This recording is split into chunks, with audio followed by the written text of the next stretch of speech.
Hello students, welcome back to digital teacher ji. आप सभी का डिजिटल टीचर जी में बहुत बहुत स्वागत है। जैसा कि आप जानते हैं, इससे पहले हमने जो हमारी सीरीज़ चल रही थी वो चल रही थी हमारी ऑडिटिंग की, और ऑडिटिंग पर मैंने आपको पूरी बुक आपको ऑडिटिंग की करवाई है। और मैं आपसे कहता हूँ इंपॉर्टेंट क्वेश्चन ऑडिटिंग के चाहिए, यानी कि 200 क्वेश्चन की जो हमने MCQs की जो PDF बनाई है, जो मोस्ट इंपॉर्टेंट क्वेश्चन हैं, अगर वो आपको चाहिए तो स्क्रीन पर जो नंबर आ रहे हैं उस पर कॉल करके आप हमसे वो PDF ले सकते हैं विद आंसर्स के। तो आज हम एक नया सब्जेक्ट शुरू करने जा रहे हैं, और कानपुर यूनिवर्सिटी में इसका जो एग्ज़ाम होने वाला है वो भी MCQs में ही होने वाला है। तो MCQs में इसका भी एग्ज़ाम होने वाला है, यानी तो इसको भी हम इस MCQs की तरह ही तैयार कराएंगे। तो आज की जो वीडियो है ये प्रिंसिपल ऑफ बिजनेस मैनेजमेंट की है, यानी व्यवसाय प्रबंधन के सिद्धांत। और ये बहुत ही इंपॉर्टेंट वीडियो होने वाली है कानपुर यूनिवर्सिटी के जितने भी स्टूडेंट हैं जो थर्ड ईयर का एग्ज़ाम इस बार देंगे उनके लिए। तो बिना किसी देरी की शुरुआत करता हूँ आज का पहला चैप्टर, और हमारा पहला चैप्टर आपके सामने है। पहला चैप्टर क्या कह रहा है? प्रबंध क्या है? प्रबंध की अवधारणा, प्रकृति, प्रक्रिया, महत्व तथा कार्यात्मक क्षेत्र, इन सब के बारे में ये चैप्टर होने वाला है। तो शुरुआत करता हूँ मैं आज की वीडियो से। तो आज की वीडियो का हमारा जो पहला क्वेश्चन है वो आपके स्क्रीन पर दिखाई दे रहा होगा। तो पहला क्वेश्चन हमारा हमसे क्या कह रहा है? पहला क्वेश्चन कह रहा है पेशेवर प्रबंधकों का कार्य होता है। पेशेवर जो प्रबंधक होते हैं उनका क्या कार्य होता है? पहला ऑप्शन है नवीनीकरण करना, दूसरा ऑप्शन है कंपनी को निर्देशन देना, तीसरा है कंपनी की कार्य क्षमता को बनाए रखना। तो सही ऑप्शन है ऑप्शन नंबर डी, उपयुक्त सभी। क्या है हमारा सही ऑप्शन? ऑप्शन नंबर डी, उपयुक्त सभी। इसी के साथ हमारा नेक्स्ट क्वेश्चन आपकी स्क्रीन पर दिखाई दे रहा होगा। तो हमारा नेक्स्ट क्वेश्चन क्या है? हमारा नेक्स्ट क्वेश्चन हमसे कह रहा है प्रबंध होता है, यानी इसको हम ऐसे कह सकते हैं प्रबंध क्या होता है। तो प्रबंध क्या है? प्रबंध एक खुली प्रणाली के रूप में होता है। क्या होता है? एक खुली प्रणाली के रूप में होता है। Option number B is right answer. इसी के साथ चलते हैं अपने नेक्स्ट क्वेश्चन की तरफ। तो नेक्स्ट क्वेश्चन यानी क्वेश्चन नंबर 3 आपकी स्क्रीन पर। शब्द मैनेजमेंट ग्रीक भाषा की किस शब्द से लिया गया है? तो ग्रीक भाषा के किस शब्द से मैनेजमेंट शब्द को लिया गया? वो लिया गया है नोमो। किस शब्द से लिया गया है? नोमो शब्द से लिया गया है, नोमो शब्द से। इसी के साथ चलते हैं अपने फोर्थ क्वेश्चन की तरफ। तो फोर्थ क्वेश्चन यानी आपके स्क्रीन पर दिखाई दे रहा है फोर्थ क्वेश्चन। देखिए फोर्थ क्वेश्चन क्या कह रहा है? प्रबंध है। तो प्रबंध क्या है? एक कला है, एक विज्ञान है। तो इसका सही ऑप्शन है ऑप्शन नंबर सी, कला और विज्ञान दोनों हैं। इसी के साथ चलते हैं अपने 5 क्वेश्चन की तरफ। तो 5 क्वेश्चन आपकी स्क्रीन पर। 5 क्वेश्चन हमसे क्या कह रहा है? हैमन ने प्रबंध की अवधारणाएं बताई हैं। हैमन ने प्रबंध की कितनी अवधारणाएं बताई हैं? तो क्वेश्चन नंबर 5 का जो सही ऑप्शन है वह ऑप्शन नंबर ए, 3 अवधारणाएं बताई हैं। इसी के साथ चलते हैं अपने 6 क्वेश्चन की तरफ। तो 6 क्वेश्चन आपकी स्क्रीन पर। देखिए 6 क्वेश्चन आपसे क्या कह रहा है? 6 क्वेश्चन कह रहा है स्टाफिंग में किसका समावेश किया जाना चाहिए? स्टाफिंग में किसका समावेश किया जाना चाहिए? भागीदारी का, चयन का, मूल्यांकन का। तो इन सभी का करना चाहिए। तो सही है ऑप्शन नंबर डी, उपयुक्त सभी का। इसी के साथ 7वां क्वेश्चन आपकी स्क्रीन पर। 7वां क्वेश्चन देखिए आपसे क्या कह रहा है? 7वां क्वेश्चन स्क्रीन पर दिखाई दे रहा होगा आपको। तो 7वां क्वेश्चन हमसे कह रहा है कि प्रबंध को सेवा वर्गीय प्रशासन मानने वाले विद्वान हैं। तो ऐसे विद्वान कौन थे? तो सही ऑप्शन है option number C, Lawrence A Appley ने इसको ऐसा माना था। इसी के साथ चलते हैं अपने 8वें क्वेश्चन की तरफ। 8वां क्वेश्चन आपकी स्क्रीन पर तो दिखाई दे रहा होगा। तो 8वां क्वेश्चन देखिए हमसे क्या कह रहा है? 8वां क्वेश्चन हमसे कह रहा है कि भर्ती प्रक्रिया होती है, भर्ती जो प्रक्रिया होती है वो किसकी प्रक्रिया होती है? तो इसका सही ऑप्शन है वो है हमारा खोज की प्रक्रिया होती है। किसकी होती है? खोज की प्रक्रिया होती है। इसी के साथ साथ चलते हैं अपने नेक्स्ट क्वेश्चन की तरफ। क्वेश्चन नंबर 9 आपकी स्क्रीन पर। क्वेश्चन नंबर 9 हमसे क्या कह रहा है? क्वेश्चन नंबर 9 कह रहा है मध्यम प्रबंध नामक पुस्तक किसने लिखी है? मध्यम प्रबंध नामक पुस्तक किसने लिखी है? तो ये लिखी है मेरी कुशंक नाइलस ने लिखी थी। Option number B is right answer. इसी के साथ चलते हैं अपने 10वें क्वेश्चन की तरफ। तो 10वां क्वेश्चन आपकी स्क्रीन पर। देखो 10वां क्वेश्चन हमसे क्या कह रहा है? प्रबंध उत्तरदायी होता है, यानी ऐसे कह सकते हैं प्रबंध किसके लिए उत्तरदायी होता है? तो पहला संगठन की वृद्धि हेतु, संगठन के दीर्घकालीन जीवन हेतु। तो सही ऑप्शन है option number C, A B दोनों। Option number C is a right answer. इसी के साथ हमारा 11वां क्वेश्चन आपकी स्क्रीन पर। तो देखो 11वां क्वेश्चन हमसे क्या कह रहा है? 11वां क्वेश्चन कह रहा है कि प्रबंध का कार्य नहीं है। इनमें से कौन सा ऐसा कार्य है जो प्रबंध का नहीं है? तो देखो लेखांकन करना प्रबंध का कार्य नहीं होता। Option number C is right answer. इसी के साथ चलते हैं हम अपने नेक्स्ट क्वेश्चन की तरफ। तो नेक्स्ट क्वेश्चन नंबर 12 आपकी स्क्रीन पर। देखो क्वेश्चन नंबर 12 आपसे क्या कह रहा है? तो क्वेश्चन नंबर 12 आपसे कह रहा है कि हेनरी फ्योल के अनुसार प्रबंध का मुख्य कार्य क्या है? तो हेनरी फ्योल के अनुसार मुख्य कार्य क्या है? ऑप्शन नंबर ए संगठन, ऑप्शन नंबर बी नियोजन तथा पूर्वानुमान, ऑप्शन नंबर सी समन्वय तथा नियंत्रण। तो सही ऑप्शन है ऑप्शन नंबर डी, उपयुक्त सभी जो है ना वो प्रबंध के ही कार्य हैं। इसी के साथ चलते हैं अपने नेक्स्ट क्वेश्चन की तरफ। नेक्स्ट क्वेश्चन यानी 13 क्वेश्चन आपकी स्क्रीन पर। 13 क्वेश्चन कह रहा है प्रबंध कितने स्तर पर होता है, प्रबंध कितने स्तर पर किया जाता है। तो आपको मालूम है प्रबंध 3 स्तर पर किया जाता है, उच्च स्तर पर, मध्यम स्तर पर और निम्न स्तर पर। तो सही ऑप्शन है ऑप्शन नंबर बी 3 स्तर पर प्रबंध को किया जाता है। इसी के साथ चलते हैं अपने 14वें क्वेश्चन की तरफ। तो 14वां क्वेश्चन आपकी स्क्रीन पर देखो। 14वां क्वेश्चन आपसे क्या कह रहा है, प्रशासन है, प्रशासन क्या है, इसको ऐसे भी कह सकते हैं। तो प्रशासन क्या है, प्रबंध की तुलना में व्यापक। क्या होता है, प्रबंध की तुलना में क्या होता है, ये व्यापक होता है। प्रशासन क्या होता है, प्रबंध की तुलना में बहुत ज्यादा व्यापक होता है, बड़ा होता है। सही ऑप्शन ऑप्शन नंबर बी। इसी के साथ चलते हैं हम अपने नेक्स्ट क्वेश्चन की तरफ। नेक्स्ट क्वेश्चन यानी 15वां क्वेश्चन आपकी स्क्रीन पर। 15 क्वेश्चन क्या कह रहा है, निर्देशन होता है। निर्देशन कैसा होता है, तो निर्देशन कैसा होता है, वो आवश्यक होता है। अगर आप किसी को डायरेक्शन नहीं दोगे तो वो कैसे काम करेगा। तो निर्देशन क्या है, वो आप अनिवार्य नहीं है, वो क्या है, आवश्यक है, जरूरी है।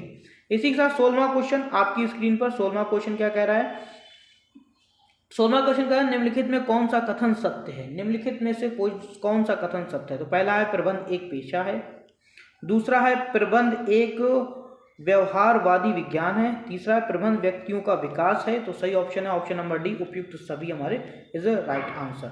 इसी के साथ 17वां क्वेश्चन आपकी स्क्रीन पर देखो। 17वां क्वेश्चन क्या कर रहा है, प्रबंध के द्वारा न्यूनतम प्रयत्नों में पाए जा सकते हैं। प्रबंध के द्वारा न्यूनतम प्रयत्नों में क्या पाया जा सकता है। तो इसका सही ऑप्शन है ऑप्शन नंबर ए, अधिकतम परिणाम पाए जा सकते हैं, अच्छे से अच्छा रिजल्ट और जल्दी से और ज्यादा रिजल्ट पाए जा सकते हैं। इसी के साथ हमारा 18वां क्वेश्चन आपकी स्क्रीन पर देखो। 18वां क्वेश्चन आपसे क्या कह रहा है, 18वां क्वेश्चन कह रहा है प्रबंध एक त्रिभुज के मध्य खड़ा है, एक और श्रमिकों ने प्रबंध के पैर रस्सी से बांध रखे हैं, तो दूसरी ओर निवेशकों ने दूसरे पैर को कस रखा है, ऊपर की ओर उपभोक्ता वर्ग ने गले में रस्सी डाल रखी है, यह कथन किसका है। तो इस क्वेश्चन नंबर 18 का जो सही ऑप्शन है वो ऑप्शन है option number B, Fred C कोफोर्ड ने इस परिभाषा को दिया है। इसी के साथ चलते हैं हम अपने 19वें क्वेश्चन की तरफ। तो देखो 19वां क्वेश्चन आपसे क्या कह रहा है, 19वां क्वेश्चन आपकी स्क्रीन पर। 19वां क्वेश्चन कह रहा है निम्नलिखित में से कौन सा कथन सत्य है। निम्नलिखित में से कौन सा कथन सत्य है। तो इसका सही कथन है वो है हमारा नौकरशाही सरकारी उपक्रम की देन है। नौकरशाही क्या है, सरकारी उपक्रम की देन है। सही ऑप्शन ऑप्शन नंबर सी। इसी के साथ चलते हैं हमने 20वें क्वेश्चन की तरफ। तो 20वां क्वेश्चन आपकी स्क्रीन पर देखो। 20वां क्वेश्चन आपसे क्या कह रहा है, 20वां क्वेश्चन आपसे कह रहा है कि विशिष्टीकरण तथा श्रम विभाजन का सिद्धांत है। विशिष्टीकरण और श्रम विभाजन का क्या सिद्धांत है। तो प्रबंध का आधारभूत सिद्धांत है। क्या है ये प्रबंध का आधारभूत सिद्धांत है। Option number B is a right answer. इसी के साथ 21वां क्वेश्चन आपकी स्क्रीन पर। 21वां क्वेश्चन देखो आपसे क्या कह रहा है, 21वां कह रहा है नियोजन, संगठन, स्टाफिंग, निर्देशन तथा उचित समन्वय करने में प्रबंधकों की मदद होती है। क्या करने में, नियोजन, संगठन, स्टाफिंग, निर्देशन और उसके बाद क्या आ जाता है, नियंत्रण। Option number B is a right answer. इसी के साथ हमारा 22वां क्वेश्चन आपकी स्क्रीन पर। 22वां क्वेश्चन आपसे क्या कह रहा है, देखो 22वां क्वेश्चन कह रहा है पेशेवर प्रबंधक किस प्रकार के होते हैं। पेशेवर प्रबंधक जो होते हैं वो किस प्रकार के होते हैं। तो पेशेवर प्रबंधक कौन से होते हैं, उद्देश्यों पर बल देने वाले तथा निष्पादन अभिमुखी। ऑप्शन है ऑप्शन नंबर सी, पेशों पर बल देने वाले और निष्पादन अभिमुखी जो होते हैं वो पेशेवर प्रबंधक के प्रकार होते हैं। तो सही ऑप्शन है ऑप्शन नंबर सी। इसी के साथ चलते हैं हम अपना 23वें क्वेश्चन की तरफ। तो 23वां क्वेश्चन आपकी स्क्रीन पर। 23वां क्वेश्चन आपसे क्या कह रहा है, 23वां क्वेश्चन कह रहा है प्रत्येक संगठन एवं उसका प्रत्येक भाग संबंधित उपक्रम के उद्देश्य का प्रतिबिंब होना चाहिए। तो यह परिभाषा किसने दी है, तो यह परिभाषा दी है उर्वरिक ने दी। किसने दी, उर्वरिक ने ये परिभाषा को दिया है। इसी option number C is a right answer. इसी के साथ चलते हैं हम अपने नेक्स्ट क्वेश्चन की तरफ। तो नेक्स्ट क्वेश्चन यानी क्वेश्चन नंबर 24 आपकी स्क्रीन पर होगा। तो 24वां क्वेश्चन आपसे क्या कह रहा है, तो 24वां क्वेश्चन कह रहा है किस देश या समाज का कल्याण तब तक संभव है जब तक इसमें कुशल प्रबंध हो, आधारभूत ढांचा हो, पर्याप्त पूंजी हो। तो सही ऑप्शन है ऑप्शन नंबर डी, उपयुक्त सभी होना चाहिए, तभी कि किसी समाज या देश का कल्याण हो सकता है। इसी के साथ हमारा 25वां क्वेश्चन आपकी स्क्रीन पर। 25वां क्वेश्चन है हेनरी फ्यूल के अनुसार प्रबंध प्रक्रिया के प्राथमिक कार्य कितने प्रकार के होते हैं? प्रबंध प्रक्रिया के प्राथमिक कार्य कितने प्रकार के होते हैं? तो सही ऑप्शन नंबर बी 4 प्रकार के होते हैं। इसी के साथ हमारा नेक्स्ट क्वेश्चन नंबर 26 आपकी स्क्रीन पर। 26वां क्वेश्चन आपसे क्या कह रहा है? संगठन में शामिल होता है। संगठन में क्या शामिल होता है? इसको इस तरह से पढ़ सकते हैं कि संगठन में क्या शामिल होता है। तो इसका सही ऑप्शन है, उसके लिए हम सभी ऑप्शन पढ़ते हैं। अधिकार, उत्तरदायित्व, संबंध की स्थापना, कार्य गतिविधियों की पहचान एवं समूहन करना, उत्तरदायित्व का अधिकार को परिभाषित एवं प्रतियोजन करना। तो सही ऑप्शन है ऑप्शन नंबर डी उपयुक्त सभी। सही है ऑप्शन नंबर डी उपयुक्त सभी। इसी के साथ 27वां क्वेश्चन आपकी स्क्रीन पर। 27वां क्वेश्चन क्या कह रहा है? न्यूनतम विपरीत परिणामों से बचने के लिए किसकी आवश्यकता पड़ती है? न्यूनतम और विपरीत परिणामों से बचने के लिए किसकी आवश्यकता पड़ती है? तो उसके लिए हमें किसकी पड़ती है? समन्वय की स्थापना पड़ती है। समन्वय की स्थापना पड़ती है। 27वें का option number A is a right answer. इसी के साथ चलते हैं हम 28वां क्वेश्चन आपकी स्क्रीन पर। 28वां क्वेश्चन देखो आपसे क्या कह रहा है? 28वां क्वेश्चन कह रहा है निर्देशन का समावेश होता है। निर्देशन में किस किस का समावेश होता है? पर्यवेक्षण का, निर्णयन का, मार्गदर्शन का। तो सही ऑप्शन है ऑप्शन नंबर डी उपयुक्त सभी का क्या होता है? हमारा समावेश होता है। इसी के साथ चलते हैं अपने 29वें क्वेश्चन की तरफ। तो 29वां क्वेश्चन आपकी स्क्रीन पर। 29वां क्वेश्चन आपसे क्या कह रहा है? किसी व्यवसाय के उचित विकास तथा क्रियाओं में कुशलता हेतु आंतरिक रूप से पूर्णता संतुलित होना चाहिए, यह कथन किसका है या इस कथन के लेखक कौन है? तो इसका सही ऑप्शन है ऑप्शन नंबर ए कार्नेल का यह कथन है। इसी के साथ हमारा 30वां क्वेश्चन और आज की इस वीडियो का लास्ट क्वेश्चन।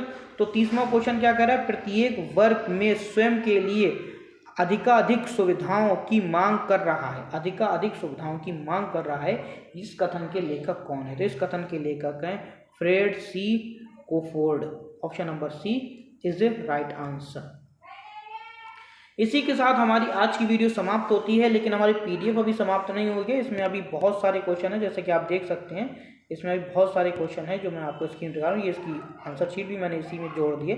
अगर आपको ये पूरी पीडीएफ चाहिए, जितनी पीडीएफ आप देख रहे हैं स्क्रीन पर, अगर ये पूरी पीडीएफ चाहिए तो स्क्रीन पर जो नंबर आ रहा है ना, उस नंबर पर कॉल करके आप हमसे पूरी पीडीएफ ले सकते हैं। हमारी टीम आपको पूरी पीडीएफ प्रोवाइड करा देगी। उसके लिए आपको जो नंबर आ रहा है उस पर कॉल करके आपको हमसे ये पीडीएफ लेनी होगी। तो थैंक यू वेरी मच। मिलते हैं इसकी अगले पार्ट में अगले चैप्टर के साथ। तो जब तक के लिए जय हिंद, जय भारत। पढ़ते रहिए और अपने देश को, अपने देश का और अपने माँ बाप का, अपने जहाँ रहते हो उस जगह का नाम रोशन करिए। Thank you very much. जय हिंद, जय भारत।